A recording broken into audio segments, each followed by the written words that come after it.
pendahuluan tentang alergi ya, karena memang antihistamin ini adalah bisa dikatakan dia sebagai anti alergi gitu ya. Nah, alergi ini merupakan suatu gangguan pada sistem imunitas atau kekebalan tubuh. Pada orang sehat, sistem imunitas berada dalam keadaan setimbang, sehingga memberikan perlindungan yang maksimal terhadap gangguan benda asing, serta meminimalkan reaksi tubuh yang berbahaya terhadap gangguan tersebut.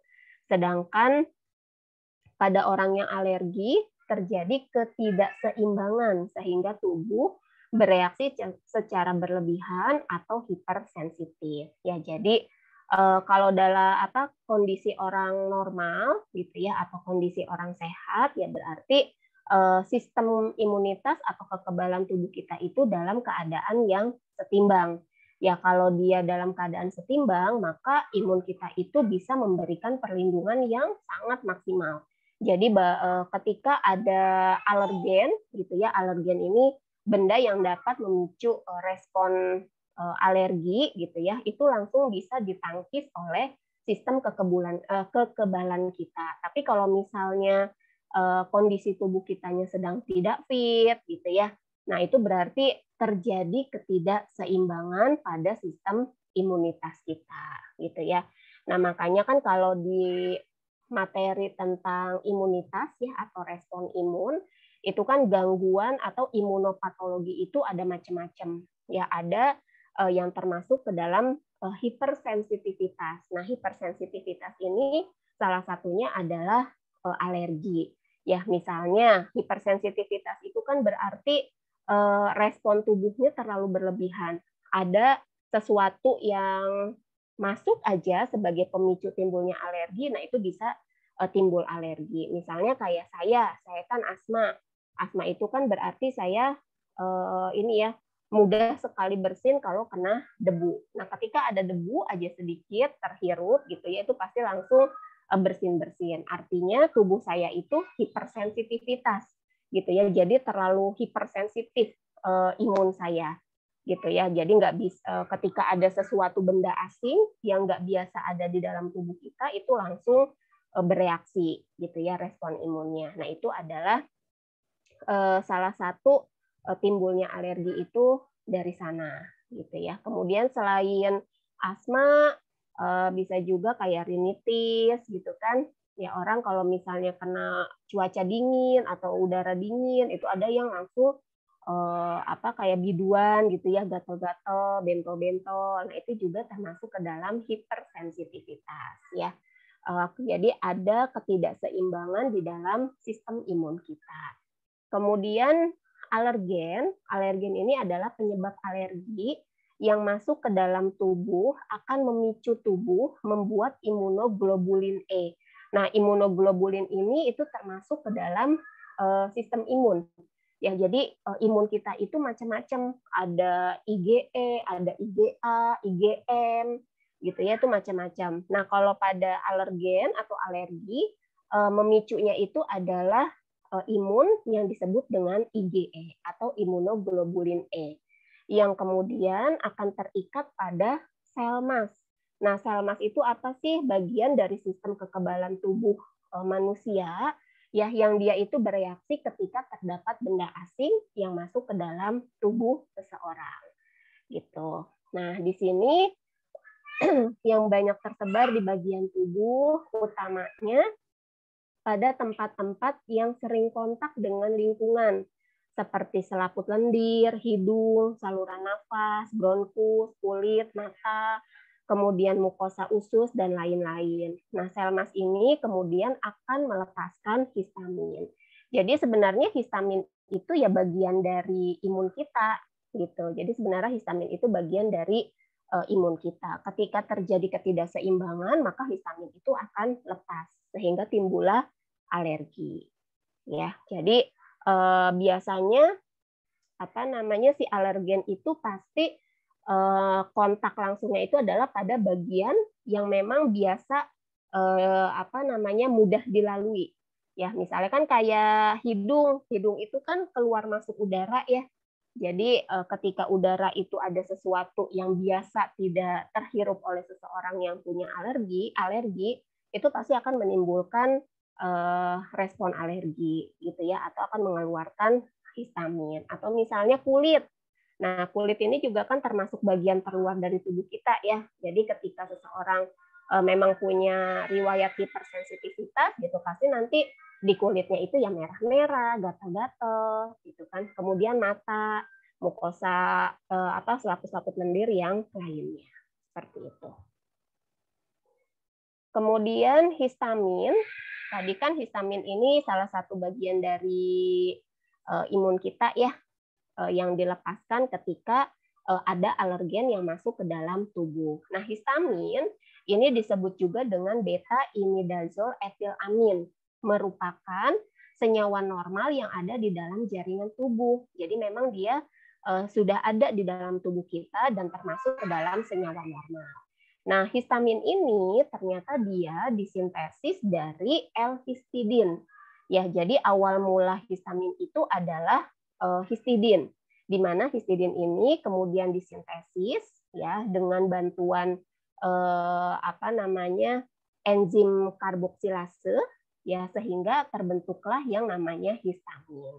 Nah, ini reaksi terbentuknya histamin ya. Jadi ini adalah histamin, kemudian ada pelepasan gugus karboksilatnya. Gugus karboksilat itu kan COOH ya. Nah, ini COOH-nya lepas ya menjadi CO2, terbentuklah yang namanya histamin. Nah, ini adalah reaksi pembentukan histamin dari histidin. Ya, kemudian enzim histidin dekarboksilase merupakan suatu enzim yang banyak terdapat di sel-sel parietal mukosa lambung, kemudian di sel mas, kemudian basofil, dan susunan saraf pusat. Histamin berperan pada berbagai proses fisiologis penting seperti regulasi sistem kardiovaskuler, kemudian otot polos, kelenjar eksokrin, sistem imun, dan fungsi sistem saraf pusat. Ya, histamin dikeluarkan dari tempat pengikatan ion pada kompleks heparin protein dalam sel mas sebagai hasil reaksi antigen antibodi. Antigen itu kan berarti si benda asingnya tadi ya, atau bisa dikatakan alergennya. Nah, antibodi ini kan berarti respon imun tubuh kita, imunitas tubuh kita.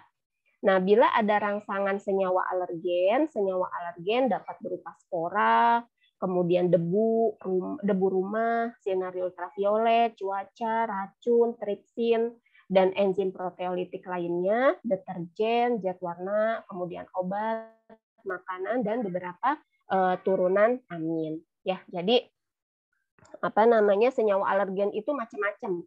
Ya, jadi nggak berarti debu itu pasti sebagai alergen. Ya, jadi tergantung. Asma aja itu terkadang ada yang sama debu rumah itu biasa aja gitu. Ya, tapi kalau saya debu di jalan itu masih mending. Ya, tapi kalau udah debu rumah itu saya respon alerginya itu lebih cepat. Ya, makanya saya kalau bisa dikatakan paling males tuh untuk ngelap-ngelap kayak meja, kemudian ngelap-ngelap lemari karena efeknya itu yang nggak enak gitu ya. Jadi kalaupun terpaksa harus ngelap-ngelap meja, ngelap-ngelap lemari gitu ya, itu saya harus pakai masker. Karena kalau enggak, wah bersin-bersinnya itu nggak tahan gitu ya, susah untuk berhentinya. Gitu. Jadi daripada saya bersin-bersin terus gitu kan capek, ujung-ujungnya nanti asmanya malah kambuh, sesek, saya menghindari itu. Ya, kalaupun memang terpaksa banget ya tadi harus pakai masker. Pakai masker pun itu kadang masih suka itu ya bersin, tapi lumayan nggak terlalu sering gitu ya dibandingkan kalau tidak pakai masker. Nah, untuk orang-orang juga tergantung gitu ya. Kan ada yang memang dia alerginya terhadap sinar ultravioletnya atau sinar matahari juga kan ada. Kemudian kayak cuaca dingin, cuaca panas itu juga ada. Kemudian ada juga yang dia alergi terhadap deterjen. Ya ada tuh orang yang kalau cuci piring ya itu suka gatal-gatal tuh di sela-sela jarinya. Nah itu juga ada yang seperti itu. Jadi responnya itu berbeda-beda ya. Jadi kita nggak bisa menyamakan antara satu dengan yang lainnya. Ya, yang pasti senyawa alergen itu bermacam-macam. Oke, kemudian efek histamin. Jadi gini, untuk histamin itu kan memang senyawa normal ya yang ada di dalam tubuh kita. Nah, kalau kalian masih ingat ya tentang hubungan struktur dan aktivitas, ya senyawa obat itu kan dia ketika masuk ke dalam tubuh, kemudian dia pasti akan mencari yang namanya reseptor, ya.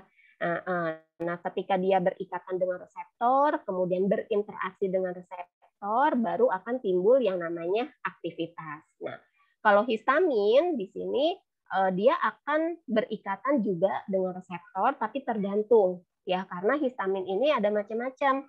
Ada histamin H1, histamin H2 dan H3.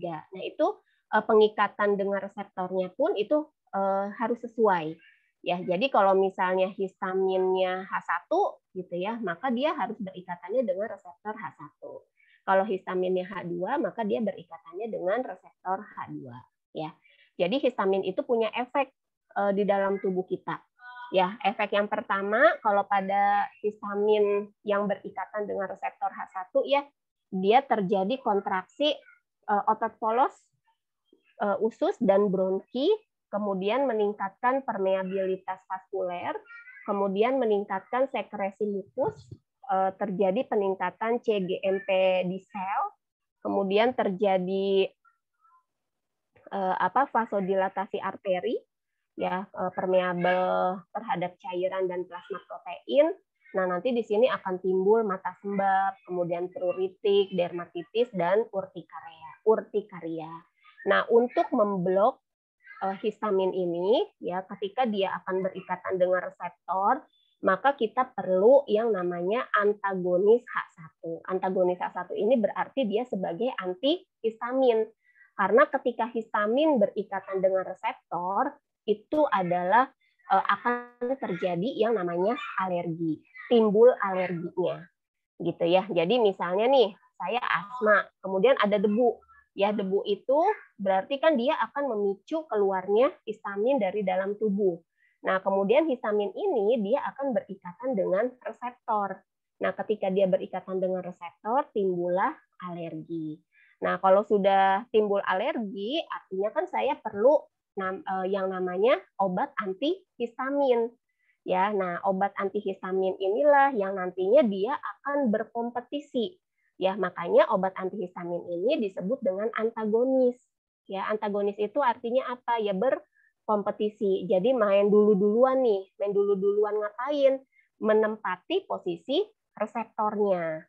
Gitu ya, jangan sampai reseptor itu ditempati duluan oleh si histamin. Gitu ya. Makanya di sini untuk obat antihistamin itu disebut dengan antagonis karena memang kerjanya adalah berkompetisi ya dengan senyawa histamin itu untuk menduduki reseptor. Jadi kalau misalnya antagonisnya ini kerjanya baik gitu ya, dia akan lebih cepat menempati posisi reseptor.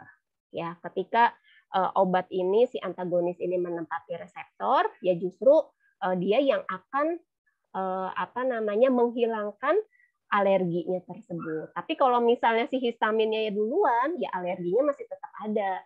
Ya gatal-gatalnya lagi kah atau bersin-bersinnya lagi seperti itu, ya. Nah, ini adalah efek histamin terhadap reseptor H1. Nah, kalau pada kontraksi otot polos ini jangan heran gitu ya kalau misalnya ada yang alergi lalu kemudian reaksi alergi ini menimbulkan sesak napas. Nah, contohnya kan kayak saya tuh, saya kan kalau misalnya ada debu rumah, bersin-bersin, ya semakin sering bersinnya, nah maka lama-lama itu malah bikin sesak ya napasnya. Karena tadi peran histamin itu salah satunya adalah kontraksi dari otot polos bronkus. Ya, jadi dia menekan gitu ya si otot polos bronkus ini sehingga seseorang atau saya itu bisa menjadi sesak napasnya, timbullah asmanya kambuh seperti itu ya. Kemudian efek histamin dengan reseptor H2. Ya, jadi ini punya efek yang berbeda ya. Histamin H1 dengan reseptor H1 berarti dia tadi bekerjanya itu di kontraksi otot polos, kemudian vasodilatasi gitu ya, permeabilitas. Nah, kalau untuk yang reseptor H2 dia meningkatkan sekresi asam lambung. Ya, kemudian meningkatkan kecepatan kerja jantung, menurunkan cGMP di sel dan peningkatan AMP di sel sehingga menyebabkan tukak lambung. Nah, kalau yang tadi reseptor H1 untuk memblok histaminnya dengan menggunakan antagonis H1, kalau histamin H2 dan reseptor H2 dia menggunakan antagonis H2 ya. Nah, kemudian ini yang reseptor H3 ya. Kalau reseptor H3 dia mengontrol sintesis dan pelepasan histamin, mediator alergi lain dan keradangan. Nah, untuk reseptor H3 ini dengan efek histamin maka dapat diblok oleh antagonis H3. Ya, jadi kita harus tahu dulu nih kalau seseorang alergi, nah alerginya apa? Gitu ya. Kalau dia sesak napas, berarti ya kemungkinan itu adalah efek histamin dan reseptor H1. Maka pemberian obatnya adalah antagonis yang H1 gitu ya. Tapi kalau misalnya dia alerginya di mana nih? Ya di bagian lambungnya kah, di bagian saluran pencernaan gitu ya. Maka dia efek histamin plus reseptor H2 gitu ya. Terus begitu seterusnya dengan yang reseptor H3 ya. Kemudian kalau reseptor H3 ini biasanya dia ada di ujung-ujung saraf ya, dan biasanya sih kalau ini tidak untuk pengobatan ya, kalau untuk reseptor H3, efek histamin dan reseptor H3. Jadi hanya di efek histamin reseptor H1 dan H2. Kalau H3 itu belum digunakan untuk pengobatan, jadi masih dalam tahap ini ya, penelitian lebih lanjut. Gitu. Nah, sekarang kita masuk ke antihistamin. Ya, jadi antihistamin ini obat yang dapat mengurangi atau menghilangkan kerja histamin dalam tubuh melalui mekanisme penghambatan bersaing pada sisi reseptor H1, H2, dan H3. Ya, tadi kan udah dijelaskan ya, histamin itu dia terjadinya karena apa gitu kan. Nah, kalau seseorang sudah terjadi alergi, sudah ada pelepasan histamin gitu ya, berarti dia membutuhkan yang namanya antihistamin. Ya, nah antihistamin itu ya tadi obat yang dapat mengurangi atau menghilangkan kerja histamin di dalam tubuh ya dengan mekanisme penghambatan. Ya makanya antihistamin ini disebut dengan antagonis karena memang mekanisme kerjanya itu dia menghambat secara bersaing. Jadi terjadi persaingan antara histamin dengan si obat gitu ya. Maka disebut berkompetitif ya, bersaing, saling bersaing. Main dulu-duluan gitu, menduduki posisi reseptor. Ya, karena kan kalau reseptor ini seperti kunci dengan gembok ya. Jadi si reseptor itu adalah gemboknya. Nah, histamin sama antihistamin ini adalah sebagai kuncinya. Gitu. Jadi main dulu-duluan nih, siapa yang berhasil menduduki gembok gitu ya. Ya, baru nanti efeknya akan timbul. Kalau histaminnya duluan yang menempati gemboknya itu berarti alergi. Tapi kalau misalnya antihistaminnya ini yang duluan menempati, nah maka alerginya akan berkurang. Terus lama-lama akan menghilang. Gitu ya. Kemudian sisi reseptor H1, H2, H3. Ini tergantung tadi ya, histaminnya histamin apa. Kalau histamin H1 ya maka dia akan menduduki sisi reseptor H1. Ya histaminnya H2 dia akan menduduki reseptor H2 dan seterusnya. Seperti itu. Nah, efek antihistamin bukanlah suatu reaksi antigen dengan antibodi karena tidak dapat menetralkan atau mengubah efek histamin yang sudah terjadi. Ya, makanya kan di sini dia bukannya menetralkan atau merubah histaminnya gitu ya, tapi dia hanya menghilangkan atau mengurangi ya kerja dari si histamin gitu ya. Kemudian histamin pada umumnya tidak dapat mencegah produksi histamin.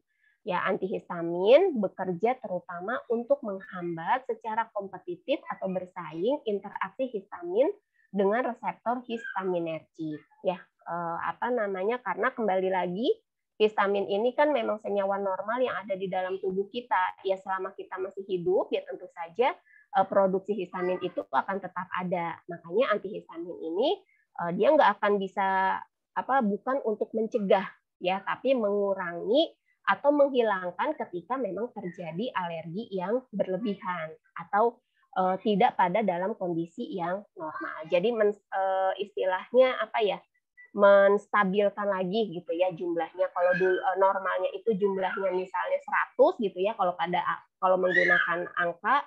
Nah, berarti ketika menggunakan antihistamin ya istilahnya sampai dengan jumlahnya normal kembali, 100 kembali. Tapi kalau untuk menghilangkan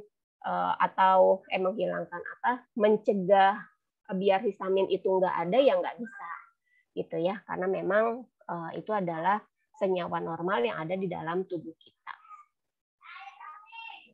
Nah, klasifikasinya berdasarkan hambatan pada reseptor khas histaminergic, antihistamin dibagi menjadi 3 kelompok. Ya, jadi antagonis H1, antagonis H2, dan antagonis H3. Kalau antagonis H1 terutama digunakan untuk pengobatan gejala-gejala akibat reaksi alergi. Kemudian antagonis H2 digunakan untuk mengurangi sekresi asam lambung pada pengobatan penderita tukak lambung. Kemudian antagonis H3 ini belum digunakan untuk pengobatan, masih dalam proses penelitian lebih lanjut ya. Tadi kan sudah dikatakan gitu ya, efek histamin dan reseptornya itu berbeda-beda. Ya, ketika efek histamin H1 maka dia akan dengan reseptor H1-nya. Nah, dia bekerja pada kontraksi dari otot polos dan bronkus, kemudian apalagi terjadi memperbesar permeabilitas gitu kan, kemudian terjadinya vasodilatasi ya. Kemudian kalau efek histamin dengan reseptor H2 berarti kan di sekresi asam lambung. Nah, untuk antagonisnya atau si antihistaminnya ini yaitu harus sesuai gitu ya, karena antagonis ini itu dibuat strukturnya semirip mungkin ya dengan histamin yang ada di dalam tubuh kita. Kenapa harus dibuat semirip mungkin? Karena kan si obat ini yang nantinya akan bersaing ya dengan histamin untuk menduduki reseptor. Jadi kalau misalnya obatnya ini dibuat dengan struktur yang berbeda, berarti nanti dia tidak akan bisa menduduki reseptor gitu ya. Jadi kuncinya beda lagi. Makanya untuk antagonis atau antihistamin ini rumus strukturnya itu benar-benar dibuat semirip mungkin dengan histamin. Karena biar tadi ya, biar kerjanya berkompetitif gitu ya, atau bersaing dengan histamin. Kemudian ini adalah antagonis H1, ya sering disebut juga dengan antihistamin klasik. Ya, adalah senyawa yang dalam kadar rendah dapat menghambat secara bersaing kerja histamin pada jaringan yang mengandung reseptor H1. Ya, digunakan untuk alergi, kemudian anti-emetik, anti mabuk, anti Parkinson, anti batuk, sedatif, anti psikotik, dan anestesi setempat. Nah, ini untuk antagonis H1 ini dia termasuk ke dalam generasi pertama. Ya, generasi pertama, makanya dia disebut sebagai antihistamin klasik. Ya, kemudian bedanya dengan antagonis H2, kalau antagonis H1 ini dia menimbulkan efek sedasi. Ya, sedasi artinya apa? Kalau ada efek sedasi. Sedatif bukan sedasi, sedatif. Menenangkan nggak sih, Bu? Sedatif menenangkan? Sedatif penenang. Sedatifum.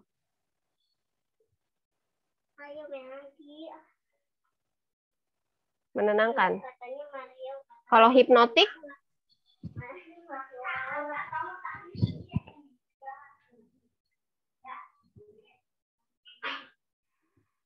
Oh, hipnotik yang bisa bikin tidur, Bu. Bikin tidur. Oke. Nah, di sini tapi untuk yang antagonis H1 ini ya, dia menimbulkan efek mengantuk. Ya, jadi antagonis H1 dia menyebabkan efek mengantuk. Misalnya apa? Obat alergi yang menyebabkan ngantuk. Cetirizine.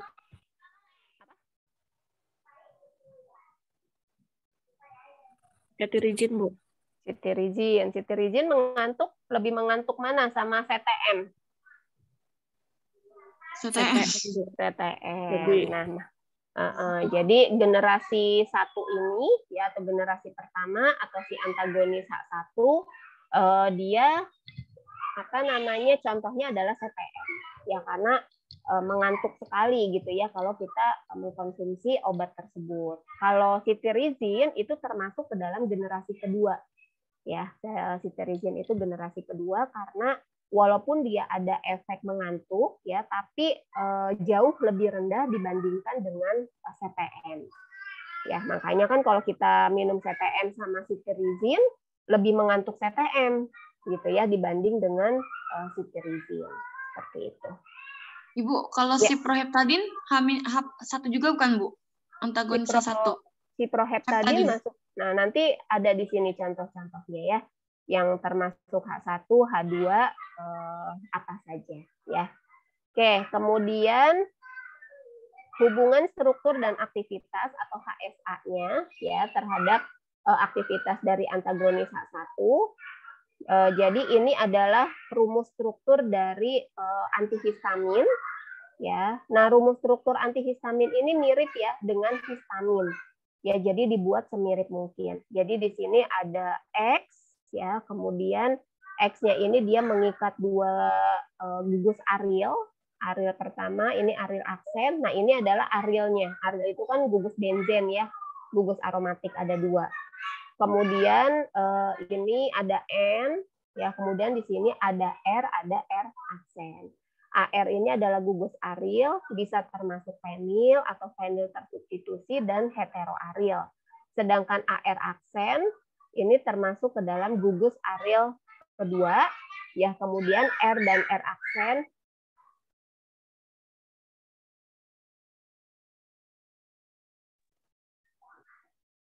ya, kemudian X ini, nah ini nanti beda-beda nih. X-nya ini bisa dia mengikat O, bisa dia mengikat N, bisa dia mengikat CH ya. Kalau mengikat O berarti ini adalah turunan aminoalkil ester ya. Nah, ini dia memiliki efek sedasi yang besar ya. Jadi mengantuknya itu kuat banget. Ya, kemudian N ini turunan etilendiamin, senyawa lebih aktif dan lebih toksik. Kemudian yang CH ini adalah turunan alkilamin, senyawa kurang aktif dan kurang toksik. Ya, jadi ini rumus umum dari antihistamin. Nah, sekarang ini pembahasan masing-masing gugusnya.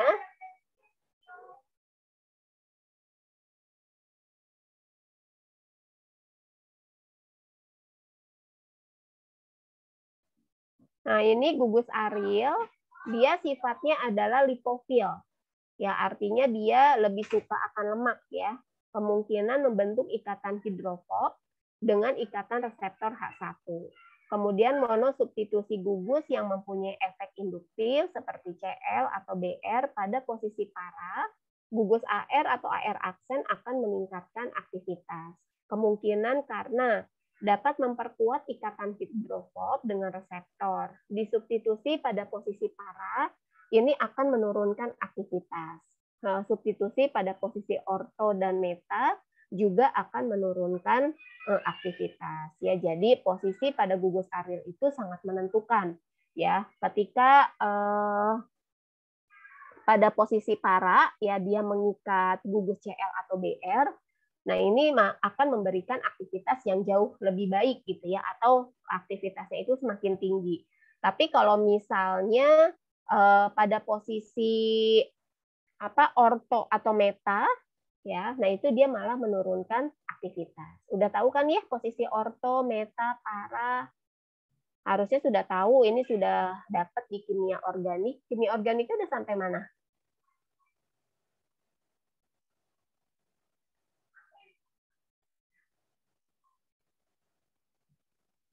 Harusnya udah selesai ya. Apa? Sampai mana, Mbak?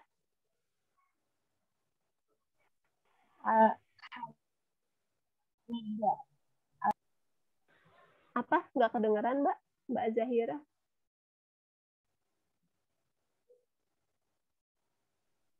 Sampai alkil halida, Bu. Alkil halida. Senyawa aromatik nggak dapet ya?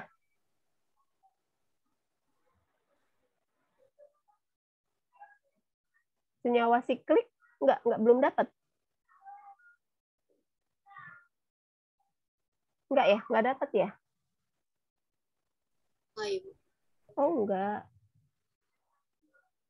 Oh. Memang materinya nggak sampai sana kali ya? Kalau kimia kimia organik 1 kan apa 2? 1. 1. Nggak ada materi siklik, senyawa siklik.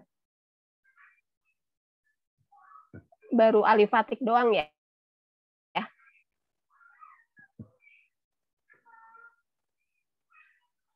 Nggak tahu. Kan biasanya di kontraknya ada tuh ya, di kontrak perkuliahan materinya apa aja. Nah, kalau senyawa aromatik ada nggak di kontrak perkuliahannya? Nggak inget juga. Ya, seingat saya sih ya kalau senyawa aromatik itu udah dapet sih, tapi nggak tahu juga deh, mungkin agak beda mungkin ya kalau sekarang.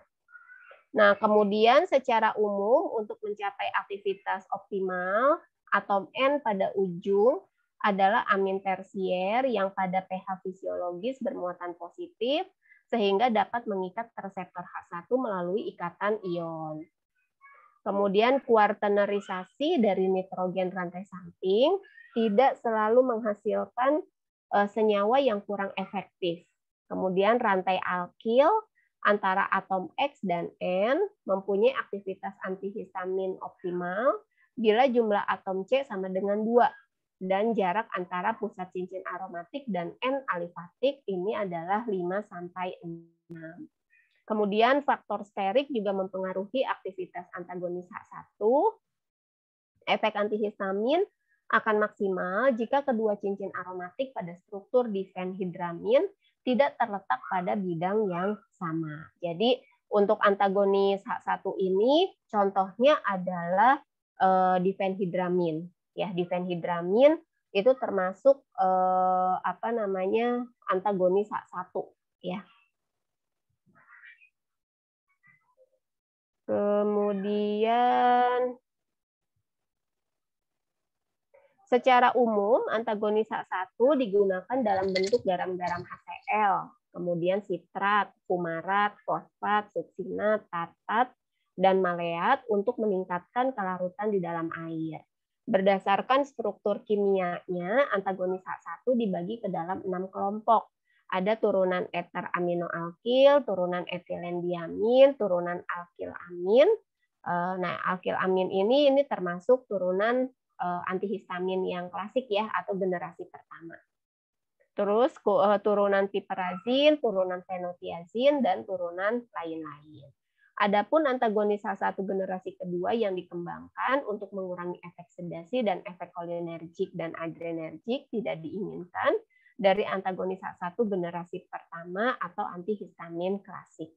Ya, jadi antihistamin H1 gitu ya atau antihistamin si klasik ini memang kan dia efeknya itu mengantuk ya.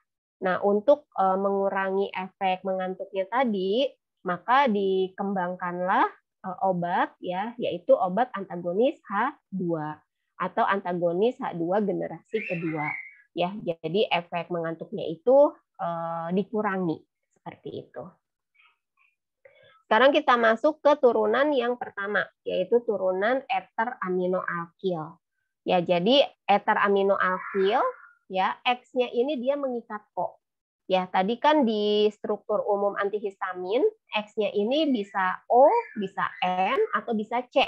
Ya, nah kalau turunan eter aminoalkil, ini X-nya ini adalah O. Ya, nah ini rumus molekulnya. Kemudian hubungan struktur dan aktivitasnya atau HSA-nya, pemasukan gugus Cl, Br, dan OCH3 pada posisi cincin aromatik akan meningkatkan aktivitas dan menurunkan efek samping. Ya, jadi ini kan senyawa aromatik nih, AR gitu ya. Kalau dimasukkan ya pada cincin aromatik ini gugus Cl, Br, nah itu dapat meningkatkan aktivitas dan efek sampingnya itu menjadi turun. Ya, kemudian pemasukan gugus CH3 pada posisi para cincin aromatik juga dapat meningkatkan aktivitas. Tetapi pemasukan pada posisi orto akan menghilangkan efek antagonis H1 dan akan meningkatkan aktivitas antikolinergik. Jadi kalau yang pertama pada gugus benzennya itu kalau kita mengikat Cl sama Br, aktivitas dari antihistaminnya itu tinggi ya. Kemudian efek samping mengantuknya itu menjadi lebih rendah. Kemudian kalau yang B pada cincin aromatiknya itu di posisi para, dia mengikatnya CH3. Ya baru aktivitasnya ini akan meningkat. Tapi kalau misalnya posisi CH3-nya itu pada posisi orto, ya orto itu berarti posisi 1 2 ya. Kalau meta itu kan 1 3, kalau para dia posisi 1 4 ya. Kemudian senyawa turunan eter aminoalkil mempunyai aktivitas antikolinergik yang cukup bermakna karena mempunyai struktur mirip dengan eter aminoalkohol, yaitu senyawa pemblok kolinergik. Kemudian contoh senyawa turunan eter aminoalkil, nah ini ya, jadi ada difenhidramin HCl, dia merupakan antihistamin kuat yang mempunyai efek sedatif dan antikolinergik. Kemudian dimenhidrinat, garam yang terbentuk dari difenhidramin dan 8 kloroteofilin, karbinoksamin maleat, kemudian ada klemasetin fumarat, ada pipirin hidrinat. Ya, nah ini contoh-contoh dari turunan eter aminoalkil. Nah, ini termasuk ke dalam antagonis H1. Kemudian turunan etilendiamin. Ya, kalau turunan etilendiamin pada posisi X-nya ini dia mengikatnya N. Ya, kalau yang tadi X berarti turunan ini yang pertama ya. Apa tadi turunan apa? Eter aminoalkil. Ya, kalau yang kedua etilendiamin. Nah, dia merupakan antagonis H1 dengan keefektifan yang cukup tinggi meskipun penekan sistem saraf dan iritasi lambung cukup besar. Nah, untuk HSA-nya di sini contohnya ada tripelnamain HCl, ya, dia mempunyai efek antihistamin sebanding dengan difenhidramin dengan efek samping lebih rendah. Kemudian antazolin HCl mempunyai aktivitas antihistamin lebih rendah dibanding turunan etilendiamin. Kemudian mebhidrolin nafadisilat, ini strukturnya mengandung rantai samping amiopropil dalam sistem heterosiklik karbolin dan bersifat kaku.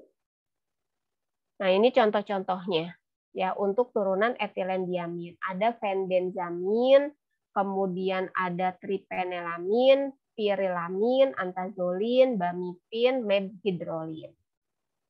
Kemudian yang ketiga adalah turunan alkilamin. Kalau turunan alkilamin berarti X-nya itu dia mengikat C. Ya, dia C. Nah, ini nih. C.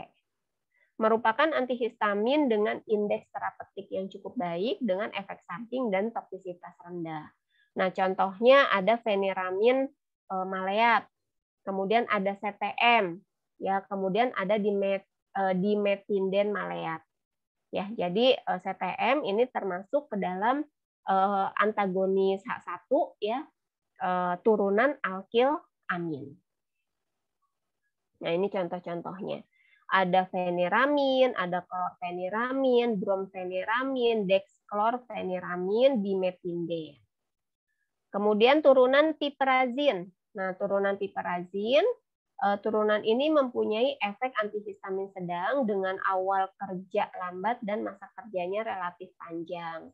Hubungan struktur antagonis H1 turunan piperazin, ini contohnya adalah homoklorsikrizin, kemudian ada hidroksizin, ada oksatomid. Nah, ini struktur umum dari turunan piperazin. Ya, sama. Dia ada C di sini ya. Nah, ini C. Nah, ini contohnya siklizin, homokloesiklisin, buklizin, hidrosizin, oksatomin.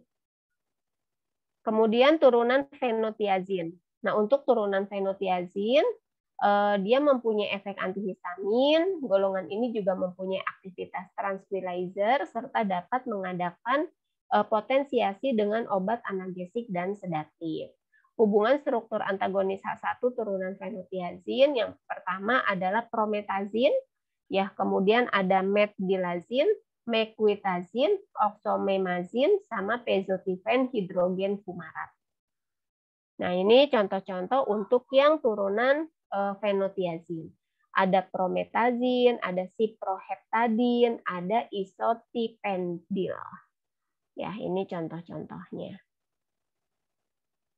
Oke, untuk turunan lainnya, di sini ada terfenadin, atau dengan nama patennya adalah hiblorexnadan.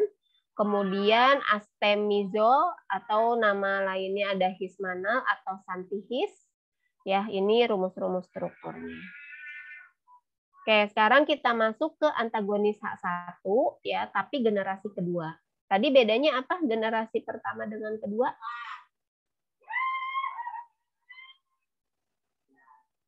Bedanya apa generasi pertama? Apa, Mbak? Generasi kedua dikembangkan untuk mengurangi efek sedasi. Oke.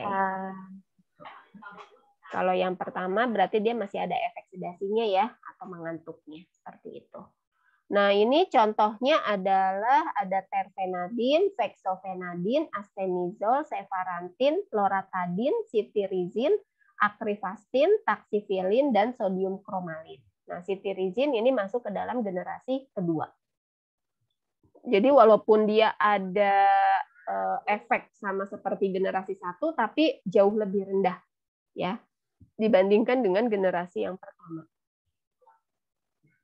Nah, ini terfenadin. Terfenadin merupakan antagonis histamin 1, selektif yang relatif tidak menimbulkan efek sedasi, dan antikolinergik. Senyawa tidak berinteraksi dengan reseptor alfa beta adrenergik karena tidak mampu menembus sawar darah otak. Terfenadin efektif untuk pengobatan alergi rinitis musiman, pruritik, dan urtikaria kronik. Metabolit utama terfenadin adalah fexofenadin atau Allegra yang juga merupakan antagonis H1 yang poten.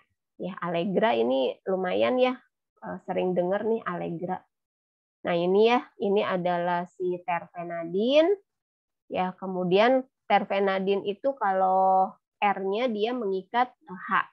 Tapi kalau R-nya ini mengikat OH, maka menjadi fexofenadin. Kemudian akrifastin atau nama patennya adalah Semprex ya. Dia merupakan senyawa dengan lipofilisitas yang rendah sehingga senyawa sulit menembus darah otak. Oleh karena itu tidak menimbulkan efek samping sedasi. Akrifastin digunakan untuk alergi kulit yang kronis. Nah, ini rumus strukturnya. Kemudian astemizol. Astemizol dia AH1 selektif yang kuat dan relatif tidak menimbulkan efek penekan sistem saraf pusat karena tidak mampu menembus sawar darah otak. Astemizol efektif untuk menekan gejala alergi rinitis, alergi konjungtivitas, dan urtikaria. Nah, ini rumus strukturnya untuk astemizol. Kemudian loratadin. Nah, loratadin ini biasanya dia digunakan untuk gejala alergi rinitis, urtikaria kronik, dan lain-lain. Kemudian cetirizin. Nah, cetirizin dia efek sedasi dan efek antikolinergiknya rendah ya.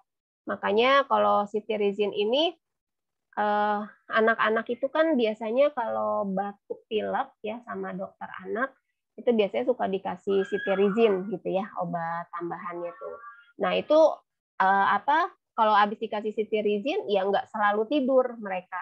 Tapi kalau misalnya dikasih kayak Hufagrip tuh, Hufagrip kan ada yang kandungan CTM-nya ya kalau nggak salah. itu pasti dikasih itu langsung daripada ngantuk gitu.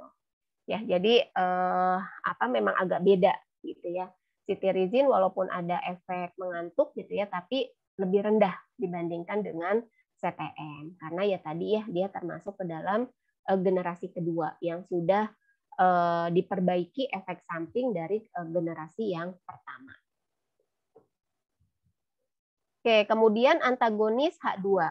Ya, kalau yang tadi masih antagonis H1 ya, tapi antagonis H1 itu dibagi dua generasi, ada generasi 1 sama generasi yang kedua. Nah, sekarang antagonis H2. Ya, kalau antagonis H2, dia senyawa yang menghambat secara bersaing interaksi histamin dengan reseptor H2. Ya, jadi memang harus sama ya, histaminnya dia histamin apa gitu ya, reseptornya reseptor apa, ya maka obat yang dibuat pun itu harus sama ya, mulai dari rumus strukturnya, karena kalau nggak sama ya dia tidak akan bersaing ya untuk menduduki posisi reseptor. Kemudian dia untuk pengobatan tupak lambung dan usus. Nah, ini mekanisme kerjanya menghambat sekresi asam lambung, kemudian menghambat kerja potensiasi histamin pada sekresi asam, kemudian efek sampingnya bisa menimbulkan diare, nyeri otot, dan kegelisahan. Nah, ini ikatan obat dengan reseptor H2 ya. Jadi cincin imidazol atau bioisosteriknya dengan ikatan dipol pada sisi khas reseptor. Kemudian rantai samping yang tidak bermuatan dengan ikatan hidrofob dan van der Waals pada sisi tidak aktif reseptor. Jadi memang reseptor itu ada sisi aktif, sisi khas gitu ya, sama sisi yang tidak khas. Kalau yang sisi khas berarti nanti dia yang akan menimbulkan aktivitas biologisnya. Nah, kalau untuk yang antagonis H2 ini, ya sisi khasnya itu kalau dia berikatan dengan cincin imidazol. Ya, tapi rantai sampingnya ini, nah dia yang akan berikatan pada sisi tidak khas reseptornya, gitu ya. Kemudian HSA untuk yang antagonis H2, ya cincin imidazol mengandung rantai samping gugus penarik elektron, pemasukan gugus CH3 pada C2 ini akan merangsang reseptor H1. Pemasukan gugus CH3 pada C4 selektif ini H2 agonis. Kemudian aktivitas optimal cincin terpisah dari gugus N oleh 4 atom C, pemendekan rantai menurunkan antagonis H2. Kemudian penggantian gugus amino rantai samping dengan gugus guanidin yang bersifat basa kuat menghasilkan efek H2 antagonis lemah. Ya, jadi ini adalah guanidin. Ya, kemudian ini adalah siapa nih? Yaitu ya antagonis H2. Ya, ini antagonis H2. Nah, ini contoh-contoh dari antihistamin H2 ya, ada simetidin, kemudian roxatidin asetat, ranitidin, famotidin dan omeprazol. Ya, karena memang antagonis H2 ini dia bekerjanya di lambung ya. Makanya obat-obat lambung semua nih, simetidin, kemudian ranitidin, famotidin, omeprazol gitu ya. Nah, itu udah selesai untuk antihistaminnya. Sekarang kita ke analisa kualitatif untuk golongan obat antihistamin. Nah, yang pertama adalah diphenhidramin HCl. Dia termasuk ke dalam turunan ester aminoalkil ya. Masuk generasi berapa ini? AH1 atau AH2? Diphenhidramin.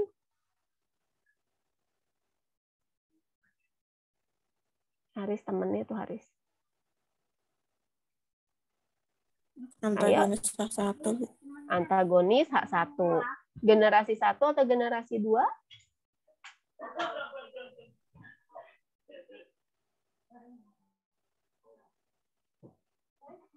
Generasi berapa? Generasi 1. Generasi 1 ya. Kemudian dia pemeriannya itu serbuk kristal putih, tidak berbau, rasa pahit, disertai rasa tebal, kemudian kelarutannya mudah larut dalam air, etanol, kloroform, agak sukar larut dalam aseton, sangat sukar larut dalam eter. Nah, untuk identifikasinya macam-macam, ya ini dengan reaksi warna, bisa dengan reaksi Frohde, reaksi Mandelin, kemudian reaksi Marquis, ya bisa ditambahkan dengan asam sulfat pekat, kemudian reaksi Lieberman, ya kemudian ditambahkan campuran 0,5 mili asam nitrat dan 0,5 mili asam sulfat akan menghasilkan warna ungu yang segera berubah menjadi merah lama-kelamaan menjadi kuning. Kemudian bisa juga dengan penambahan asam nitrat pekat akan menghasilkan warna coklat ungu yang berubah menjadi merah rosa dan lama-kelamaan menjadi hijau. Kemudian reaksi Erdmann, dia akan menghasilkan warna kuning jingga. Dengan penambahan aqua brom akan menghasilkan warna kuning disertai endapan. Kemudian dimenhidrinat atau difenhidramin teoklat. Ya, ini masih satu turunan ya dengan difenhidramin. Dia termasuk ke dalam AH1 generasi pertama. Ya. Nah, ini dia pemeriannya serbuk habluur putih, tidak berbau, kemudian kelarutannya suka larut dalam air, mudah larut dalam etanol dan dalam kloroform, agak suka larut dalam ether. Ya, karena ini mempengaruhi ya kelarutan itu. Kenapa sih generasi pertama itu dia menimbulkan efek sedasi? Karena memang kelarutannya itu tadi ya dia kelarutannya itu lipofilik ya. Jadi sesuai dengan kondisi yang ada di dalam sawar darah otak. Ya, makanya dia menimbulkan mengantuk ya efek sedasi. Tapi kalau untuk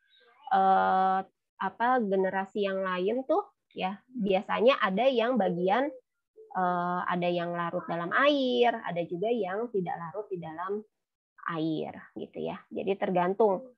Kalau memang dia sesuai dengan kondisi di sawar darah otaknya, nah itu akan berpengaruh. Nah, ini identifikasinya, zat ditambah asam sulfat terbentuk jingga hingga merah, zat ditambah HCl rosa lemah, ditambah asam nitrat negatif, artinya kalau negatif ya dia tidak terjadi perubahan apa-apa ya. Kemudian dengan reaksi Marquis kuning sampai coklat. Kemudian ditambah reaksi Frohde kuning jingga, ditambah FeCl3 merah coklat, ditambah aquades, tambah cuprifil, dia akan terbentuk warna biru, ditambah reaksi Raux coklat. Ya, kemudian bisa juga dengan reaksi kristal. Kemudian antazolin. Ya, antazolin HCl turunan etilen diamin. Ya, ini pemerian serbuk kristal putih rasa pahit, ya, kelarutan larut dalam kecilin. Larut dalam 50 bagian air, 16 bagian etanol, suka larut dalam kloroform dan ether. Kemudian kalau antazolin ini karena memang dia dalam bentuk garamnya ya, jadi dia mudah larut, termasuk yang bagian larut dalam air. Kemudian identifikasinya reaksi Mandelin akan menghasilkan warna purple kemerahan. Dengan reaksi Vitalin akan menghasilkan warna merah tua atau coklat kuning atau jingga coklat. Dengan reaksi Lieberman akan menghasilkan warna merah. Kemudian ditambah dengan 5 mili air, tambah 0,5 mili asam nitrat pekat, terbentuk warna merah yang berubah menjadi hijau tua. Kemudian 10 mili zat ditambah 0,5 mili air dan 0,5 mili PDAB-HCl. Lalu dididihkan terbentuk warna ungu. Kemudian dengan reaksi Vitalimorin akan menghasilkan warna merah.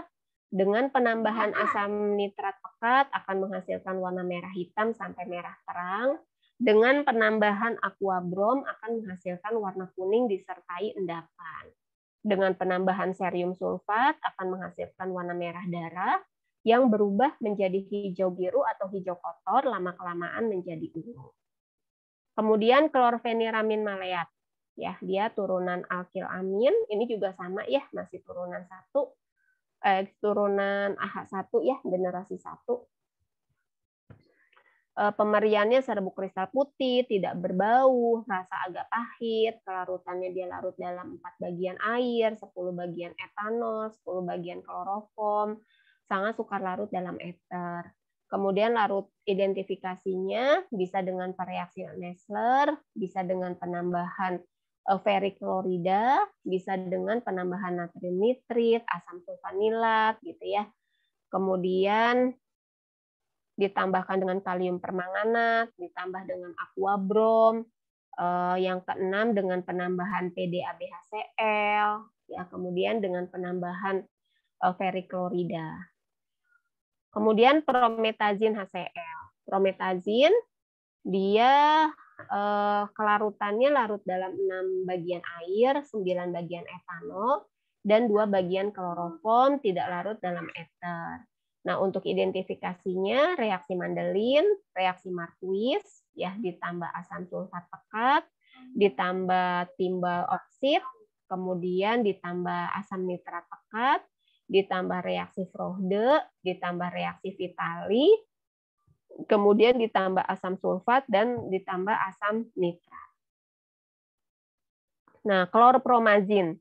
Ini klorpromazin kelarutannya sangat mudah larut dalam air, larut dalam 1,3 bagian etanol, 1 bagian kloroform, tidak larut dalam ether. Untuk identifikasinya bisa dengan reaksi Lieberman, reaksi Mandelin, reaksi Marquis, reaksi Frohde, ya, kemudian ditambah asam sulfat, kemudian ditambah asam nitrat, tambah FeCl3, vitalimorin, kemudian asam sulfat. Kemudian mebhidrolin napadisilat. Ini apa sih patennya? Mebhidrolin. Merek dagangnya apa? Kalau mebhidrolin. Heptasan. Heptasan ya. Kalau insidal itu apa sih? Cetirizin. Oh, dia cetirizin ya. Dari dulu memang cetirizin. Iya, Bu. Oh, dari dulu ya. Saya ingatnya kalau mebhidrolin ini insidal, ternyata bukan ya insidal itu. Berarti heptasan. Pemerian Heptasan Cipro, Bu. Heptasan Cipro. Iya, soalnya saya minum heptasan dulu pas alergi. Kalau ini histapan. Histapan. Histapan Iya, yang mebhidrolin. Iya, kalau heptasan itu kalau nggak salah ciproheptadin, karena saya dulu minum Pronisi. Apa heptasan juga itu ya, lupa. Lupa ya, Bu, nanti saya coba. minum obat alergi juga. Oh, coba nanti dicek ya isinya apa. Mebhidrolin apakah betul heptasan atau apa ya. Kalau saya biasanya saya nggak itu sih, kalau kena debu apa namanya bersin-bersin ya udah, saya nggak pernah minum obat. Kalau saya berusaha untuk menghindari saja. Tapi kalau udah bersin-bersin ya paling minum ini aja sih, obat flu biasa tuh. Tapi kalau langsung obat alerginya sih saya jarang ya, yang tunggal gitu kayak CTM apa tuh saya nggak pernah. Kemudian untuk mebhidrolin napadisilat ini identifikasinya dengan reaksi Marquis, reaksi Frohde, reaksi Mandelin, reaksi Vitali. Kemudian simetidin, ya simetidin ini berarti yang apa nih? AH berapa dia? AH2 ya, karena ini sudah masuk ke obat lambung ya, simetidin. Zat ditambah Nessler, kemudian bisa ditambah natrium pikrat, kemudian ditambah etanol, asam sitrat, asam asetat anhidrat, kemudian dipanaskan di water bath, akan terbentuk warna merah violet. Oke, sudah selesai. Nah, ini ada tugas, tapi ini nggak harus dikumpulkan kok, buat kalian belajar aja ya. Nggak perlu dikumpulkan. Oke, materi kita sudah selesai. Kalau ada yang mau ditanyakan silakan sambil saya absen. Nanti PJ-nya siapa ya kelas ini? Buat nanti Hafiz, Abdul. Nah, Abdul Hafiz kan dia masih itu ya. Nanti saya ngirim ke siapa? Untuk ini ya, ngirim apa namanya latihan soal. ke ketua kelas aja, Bu. Iya, Silvi. ketua kelas aja, Bu. Atau enggak? Ketua kelas siapa? Silvi, Bu. Saya, Ibu. Sylvia. Iya. Oke. Mbak Sylvia minggu depan ingetin Ibu ya. Bu, katanya mau kirim latihan soal gitu. Ya, takutnya Ibu. saya lupa ya, Mbak Sylvie. Iya, Ibu.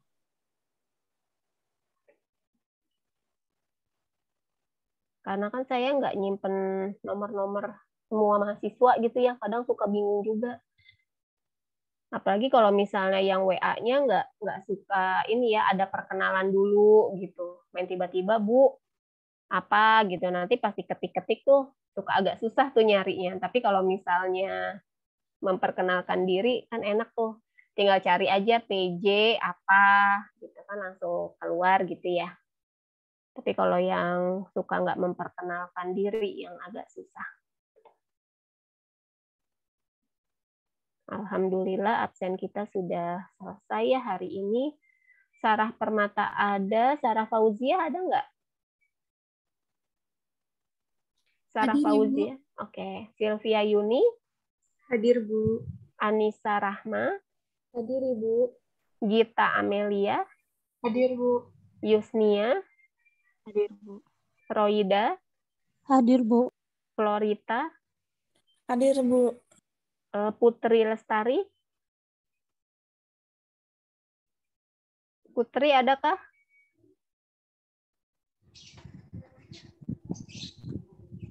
Ada nggak Putri? Nggak ada ya? Ibu di partisipan ada. Ada Farizan. Farizan ada? Nggak ada. Oh, ada Azahira ada. Salsabila? Hadir, Bu. Ananda tadi ada. Hadir, Ibu. Ada ya. Siti Fatima? Hadir, Bu. Abdul Hafiz masih belum hadir ya. Ilmi Aulia? Hadir, Bu. Anita? Hadir, Ibu. Deborah? Hadir, Bu. Oke, berarti Abdul Hafiz aja ya. Wah, Mas Abdul berarti nggak ikut UAS juga ya? Susulan mungkin. Atau udah pulang ya? Biasanya kalau haji itu pulangnya kapan sih? Habis Idul Adha ya? Atau habis Idul Adha masih ada itu lagi? Kayaknya habis Idul Adha deh, Bu. Soalnya Habis kan Idul Hafiz Adha ya? ini awal kan, Bu. Kloter awal dia. Oh, berarti langsung UAS kali dia ya bisa ikut ya? Kayaknya dia UAS ikut, Bu. Oh iya ya. Oke deh, kalau gitu ada yang mau ditanyain? Berarti minggu besok bahas soal kali, Bu, latihan. Enggak, minggu depan kita sudah selesai. Jadi minggu berarti depan kelas nggak ada, Bu? Apa gimana? apa? Masih ada kelas nggak, Bu? Udah enggak. Kan kita absen sudah selesai semua, materi juga udah selesai semua. Minggu depan itu memang minggu tenang ya buat persiapan kamu ujian gitu. Kecuali kalau